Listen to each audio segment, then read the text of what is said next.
नवरात्रि के तीसरे दिन माँ चंद्रघंटा की पूजा की जाती है।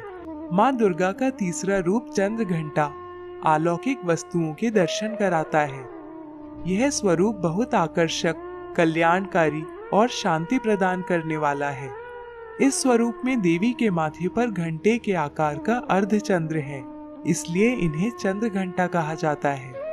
इनका शरीर स्वर्ण के समान चमक धारण करता है। माँ चंद्रघंटा के 10 हाथ हैं, जिनमें अनेक अस्त्र शस्त्र सुशोभित हैं। उनका वाहन सिंह है। देवी के मस्तिष्क पर सुसज्जित घंटे की भयंकर ध्वनि राक्षसों और असुरों को भयभीत करती है।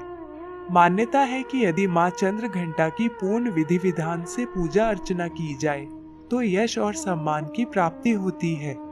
देवी चंद्रघंटा कष्टों से मुक्ति दिलाने वाली और हृदय रोग निवारक हैं।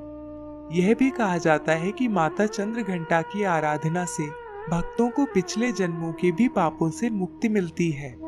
इन देवी की पूजा करने से साधकों को अलौकिक वस्तुओं और दिव्य सुगंधों का अनुभव होता है, परंतु इस प्रकार के अनुभव केवल शुद्ध और तपस्वी साधकों को ही होते हैं।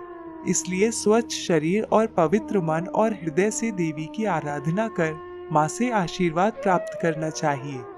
उनकी उपासना से सहज ही सभी सांसारिक कष्टों और बंधनों से मुक्त होकर हम ध्यान में लीन हो सकते हैं। चंद्रघंटा की आराधना मणिपुर चक्र में ध्यान लगाकर की जाती है। अब जानते हैं माता चंद्रघंटा की पूजा विधि। सबसे पहले माँ चंद्रघंटा को कुमकुम का तिलक लगाकर चरण स्पर्श करें। अब जैसा कि हमने नवरात्रि के पहले और दूसरे दिन की पूजा में अग्नि को लौंग का जोड़ा अर्पित करने की विधि बताई है, उसी प्रकार लौंग अर्पित करें। देवी को फल, पुष्प, मिष्ठान आदि अर्पित करें। यदि आप अच्छे मन से स्वयं कोई मिष्ठान बनाकर अर्पित करते हैं तो देवी प्रसन्नता पूर्वक स्वीकार करती हैं।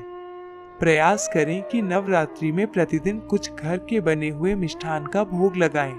अब दुर्गा सप्तशती के अध्याय का पाठ करें। आरती, या यदि आपकी पुस्तक में माँ चंद्रघंटा की आरती है तो उसे प्रेम पूर्वक गाकर माँ की आरती उतारें। इसके पश्चात माँ से प्रार्थना करें कि आपके सभी पाप नष्ट हों और क्षमा याचना के साथ पूजा का समापन करें।